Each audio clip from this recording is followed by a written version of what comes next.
What's up, YouTube fans? Today I'm going to give you my thoughts on the best and worst Masterpiece Transformers for 2018. I want to start with a couple caveats. First of all, this is only stuff that I bought, so there's a lot of stuff that came out in 2018. It was kind of an epic year for Transformers, but for me, it's only going to include Masterpiece Transformers and only ones that I purchased. Now, the only one that's not in the picture here that I purchased is the Transform and Rollout Hova, their version of a Jazz. So that is going to be included and considered in this video. But other than that, everything you see here on the table is up for the running for best and or worst figure of the year. Okay? The other caveat is, this is my opinion. It's totally subjective and it's totally my opinion. So I know there's gonna be disagreement, but that's why I put these videos out there, to generate discussion. So feel free to leave your comments below on what you think are the best figures of 2018. And I'm totally open to have that discussion and comment. But let's get into the video and we'll start with the worst of 2018. Coming in at number 3 is Unique Toys Rage Winter Chill. I've purposely left it in the ARM mode so I can show you why this is an issue, but there's a couple issues with this figure and I'm going to kind of go over them. Now, when you combine it into the full Bruticus mode, it's actually great. The full Bruticus looks really good, but this figure alone is not great, and so I'll show you some of the issues. Now, I've already tried to fix some of these. So one of the issues is these guns. They just fall out very easily while you're manipulating the figure. They don't stick in here. I've tried to fix them. I tried to put some 4 polish on them. That hasn't really helped. The other issue is this joint right here is an absolute chore to get. Just everything, it gets in its own way, and it kind of comes apart as you're manipulating it. See, this top piece is in the way, so the articulation of this figure is hindered by its own parts. I feel like that's a design flaw. Now, this is number 3, it's not number 1, but I think because it makes such a good Bruticus figure, and we'll talk about that a little bit later, but because it makes such a good Bruticus figure, it's sort of forgiven as an individual limb, but as an individual robot, it's not great. The robot mode itself doesn't look great. It's got some of this kibble and stuff in the way, and what do you expect with a helicopter like this? But this is sort of unforgivable. The fact that the arm is just so hard to manipulate here. You know, there's a joint here that you could have really used in robot mode, but because it's unreachable, it becomes useless. This joint works, but that's about it. So that is my number 3 worst of the year. Coming in at number 2 is Fans Toys Rouge, their version of RC.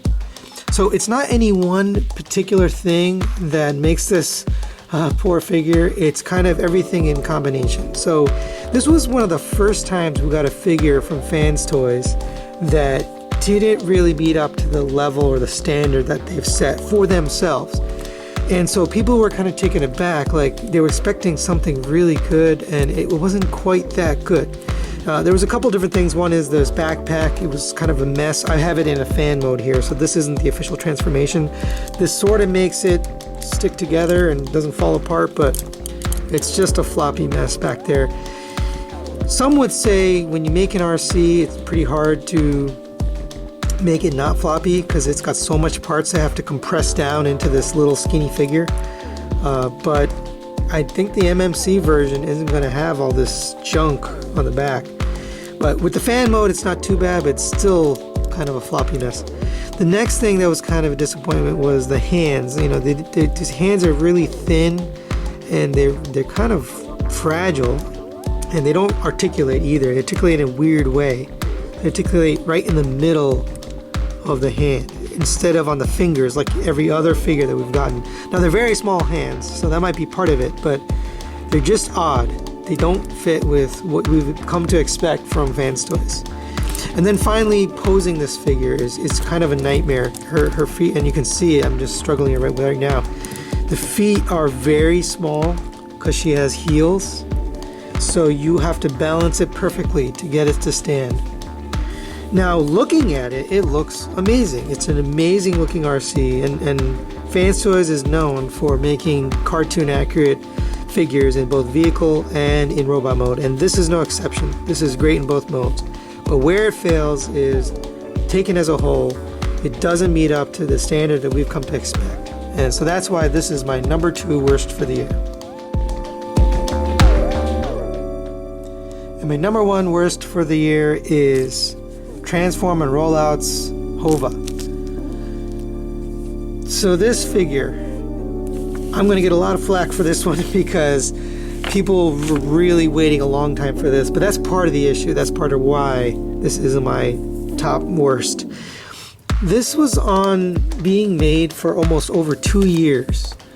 When it first came up for pre-order, it was 2016, and it was the first Jazz to come up on pre-order.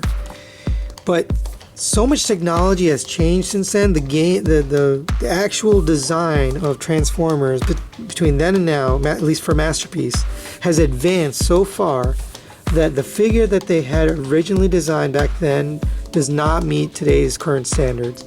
And if you watch my review, I go over a lot of the issues, but some of the issues are the feet. They don't articulate enough, so if you want to get a wide stance or if you want to have a dynamic pose, it's very hard to pose those feet. They're very limited. Also, there's very little die cast on that figure, almost none. Actually, I don't even know if I think the feet may have been die cast, but there wasn't much on it. I don't have it anymore, that's why you're seeing a picture instead of the figure itself. But very little die cast on a figure, and in these days, pretty much every figure is coming with die cast. And then the final issue, the biggest problem, was the shoulders. Shoulders were such a pain to peg in.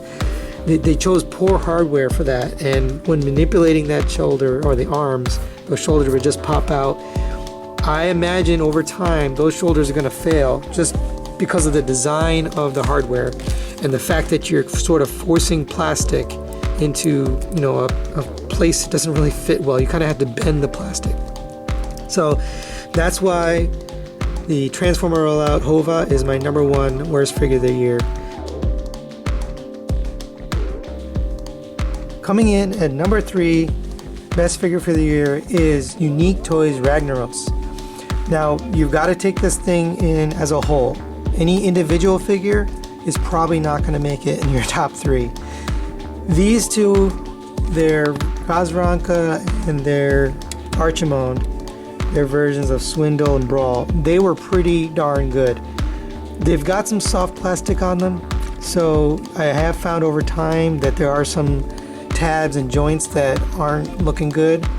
But as a whole, this combiner looks amazing. It's such a good G1 representation of Bruticus. I know a lot of people out there love the Zeta Toys. I'm not discounting Zeta Toys. I think they make a great product, especially in combined mode is what they're after, but their individual bots just don't cut it for me. None of them look good to me. But in this guy, he's got great vehicle modes for all of them. Pretty good robot modes for all of them. I would say these two, their version of Vortex and Blastoff, are probably the weakest of the set in robot mode. But in vehicle mode, they're all really good looking vehicles, including Onslaught, who's the main bot here. But combined as a set, taking in everything, taking in the robot modes, taking in the vehicle modes, taking in the weapons, taking in this combination weapon here, taking in the accessories that fit on, taking in the chest plate that splits apart, or the alternate chest plate, taking in everything that this figure comes with, I have to say this is one of the better combiners I have.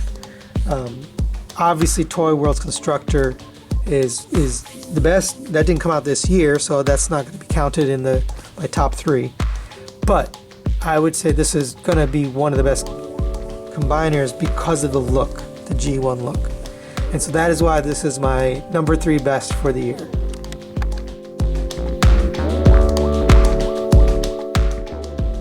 Coming in at number 2 is Takara Tomi's Sunstreaker. A lot of people forgot about this figure. This actually came out this year, and it really is a marvel of engineering. There's a lot of reasons why I have this in my number 2. The only reason it's not in the number 1 spot is because we already had 2 other Sunstreakers. We had the Bad Cube version and we had the Omnigonics version. Now granted, the Omnigonics version was basically junk, but we did have that character. So this didn't really wow or shock us in terms of brand new character, but the engineering in this is absolutely mind-blowing. So first of all, this is a Lamborghini Countach. They had to get the license from Lamborghini, and they had a challenge because they had to make it look like the original Countach, and they also had to make it look like the G1 cartoon, which isn't represent a real Countach. It's got this extra booster or intakes on the top, and the real Countach doesn't have that. So what did they do? They designed this so that you can give you both modes. You get the regular Countach and you get the souped up Countach mode, which is mind-blowing. In addition, you get these pop-up headlights, which I think that was the first time I'd seen that on any figure. These pop-up headlights, and they look really good. That was one of the first times I had seen someone do that. Also, the opening doors, the flip-out doors, another feature that we got. Now later, other companies came out with similar things, opening doors. But this was really the first one to do that, to give us those extra features. And I just love it. The only thing I don't like here is probably this back butt flap here, but it doesn't really get in the way unless you're looking at it from here, which no one does. So that's why this is my number 2 best for the year. Coming in at number 1 is X-Transbots Flip Out, their version of Wild Rider. There's a lot of reasons why this has made it to the top spot. I'm gonna kind of explain, why it's there. I could have easily picked this guy too, X-Transbots Crack Up, their version of Breakdown. The only reason I didn't is the paint, the color. So this beige color is not my favorite, and a lot of people had an issue with that, but the figure itself is just amazing. So let's talk about why. So X-Transbots came from a place where their quality wasn't great. They were known for making very cartoon accurate vehicles and robot modes. And that's always been true. So their Megatron that they had put out, their version of Cyclonus, their Elagos figure, that was very accurate in both modes. But they all had quality issues. They either had tabs that would break, or parts that would bend, or parts that would stress. And ultimately, the transformations, the engineering was not great. It was very hard to transform all those figures. They always had something so intricate, and they sacrificed engineering and quality for G1 cartoon accuracy. So that was always my issue with X-Transbots. Now I still bought them because I thought they looked great, but they always had an issue with quality. These guys have totally gotten rid of that. So this one in particular, actually both of these, they don't have any quality issues. Nothing breaks for me, and I didn't have the issue that others had here with the roof. I had no problem getting this untabbed. You just gotta, push it in the right spot. The paint is really good. The joints are really good. Nothing is loose. Everything's tight. It looks beautiful in robot mode. It looks beautiful in vehicle mode. I love Ferraris, and this looks like a Ferrari in vehicle mode. Everything about this was just spot on for me. I had nothing I would change here. But number 1 for sure for me is X-Transbots Flip Out.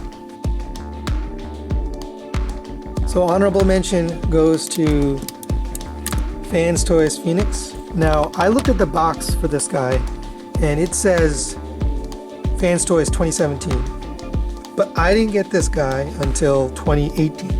January of 2018. So in my previous best and worst video that I put out for 2017, Phoenix wasn't in it. And I told you I'd include him in my 2018. Now, unfortunately, he kind of falls in between the two, and it's hard to put him in the top for 2018. But definitely one of the best pieces in my collection. I love the way this looks, how big it is, the transformation. It could have stand to use some paint, and I think they are putting out a new version with some paint, some metallic paint here and there. But for me, this is good. I don't need another Jetfire. I'm done. If another company puts out a Jetfire, I'll basically stick with this, unless it's maybe Takara and it's mind-blowing. I think this is going to be my Jetfire. So honorable mention goes to Jetfire. So there you have it, the top 3 figures for the year. 4 actually, if you include Phoenix. It's been a great year. I had a really good time doing this. I do this for fun. You know, you don't really get paid to do this. So if you're thinking of getting into the reviewing game, don't do it because you want to get paid. Do it because you love Transformers and you love doing reviews. Otherwise, it's kind of a losing proposition. So I love doing this. I love hearing feedback. I love hearing comments. I love when people say, you know, I was looking forward to your video, or it was a really great video. So keep those comments coming, both good and bad. I'm open to any discussion, any kind of comments. That's what this is all about. It's the community and having those discussions and having those debates about Transformers and what we think and where the fandom is going and about KOs and all of that. So definitely keep leaving me comments. Thank you to all my subscribers. We just hit 2,000 subscribers. And so if you're interested in entering that contest for the Masterpiece Exhaust figure, you can go to my Facebook page and enter that. But I definitely appreciate all my fans. I know there's been some people who have been with me from the beginning and stuck with me as I was growing the channel. And I've made some changes along the way, but I think I've grown and learned from you guys. And that's the best part about doing this, is hearing from you guys. So thanks again and Happy New Year. And I'm excited for all the figures we're going to get in 2019. So we'll be talking soon. We'll see you next time.